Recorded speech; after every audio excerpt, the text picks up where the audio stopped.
صحرا کی رات میں سرگوشیاں۔ نیو میکسیکن ریگستان کے قلب میں تاس کا پرسکون قصبہ واقع ہے، جہاں ایک خوفناک واقعہ کئی دہائیوں سے اس کے باشندوں کے سکون کو پریشان کر رہا ہے۔ پراسرار کم تعدد والی آواز، پراسرار ٹاس ہم خاموش گلیوں میں گونجتی رہی، جس سے کچھ رہائشیوں کو بے چین اور پریشان کر دیا گیا، جبکہ دیگر اس کے وجود سے غافل رہے۔ اس معمہ کے مرکز میں کلارا تھی، جو ایک مقامی لائبریرین تھی جو اپنے تجسس اور گہری مشاہدے کے لیے مشہور تھی۔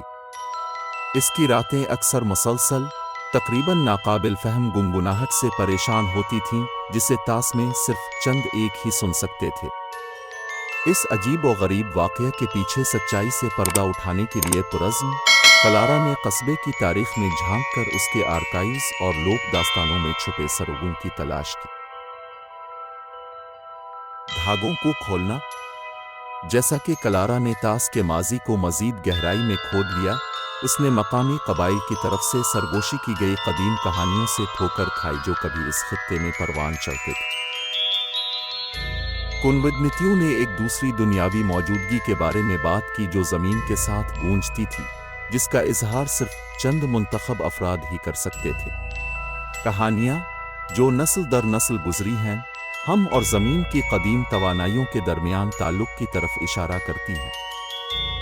جوابات کے لیے ناقابل تسخیر پیاس کی وجہ سے کلارا نے قصبے کے بزرگوں کو تلاش کیا، اس امید کے ساتھ کہ اس ناقابل فہم اسرار کے بارے میں مزید بصیرت سے پردہ اٹھایا جائے۔ رازداری کا پردہ۔ پھر بھی جیسے ہی کلارا مزید آگے بڑھی، اسے راستے میں رکاوٹوں کا سامنا کرنا پڑا۔ حکومتی پردہ پوشی اور خفیہ تجربات کے وسوسے منظر عام پر آنے لگے۔ کچھ رہائشیوں نے خاموش لہجے میں عجیب و غریب واقعات کے بارے میں بات کی جو علاقے میں غیر نشان زدہ گاڑیوں اور ناواقف اہلکاروں کی آمد کے ساتھ موافق ہے۔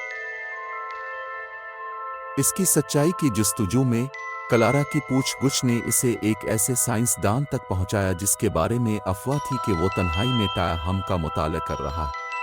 تاہم اس سے پہلے کہ وہ اس تک پہنچ پاتی، اس نے خود کو لوگوں کے ذریعہ روکا ہوا پایا جس نے اسے اپنی حفاظت اور شہر کے امن کو خطرات کا حوالہ دیتے ہوئے اپنی تحقیقات بند کرنے کی تنبیہ کی۔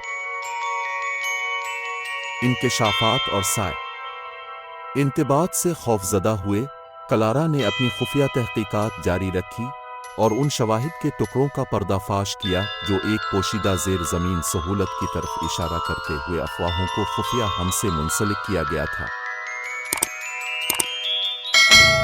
اتحادیوں کے ایک چھوٹے سے گروپ کی مدد سے جنہوں نے اپنے عزم کا اظہار کیا، کلارا نے تاس کے خفیہ نیچے کی گہرائی تک رسائی حاصل کی۔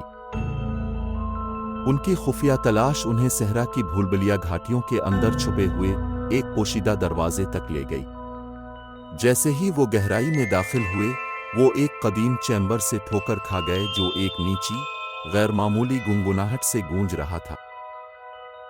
اس سے پہلے کہ وہ اس کی اہمیت کو سمجھ سکیں، انہیں نقاب پوش شخصیات نے تیزی سے پکڑ لیا، ان کی شناخت تاریکی میں ڈوبی ہوئی تھی۔ ایپیلاگ، اسرار کی بازگشت۔ اس تصادم نے کلارا اور اس کے ساتھیوں کو جوابات سے زیادہ سوالات کے ساتھ چھوڑ دیا۔ تاؤ کا ہم کی پراسرار فطرت برقرار رہی، اس کی اصل اصلیت اور مقصد کو سائے میں لپیٹ کر چھوڑ دیا۔ خطرات اور انتباہات کے باوجود کلارا بے خوف رہی، سچائی کے لیے اپنی جستجو کو جاری رکھنے کے عزم کا اظہار کرتی ہے، نامعلوم کی بازگشت کو کھولنے کے لیے پرعزم ہے جو تاس کے دل میں گونجتی ہے۔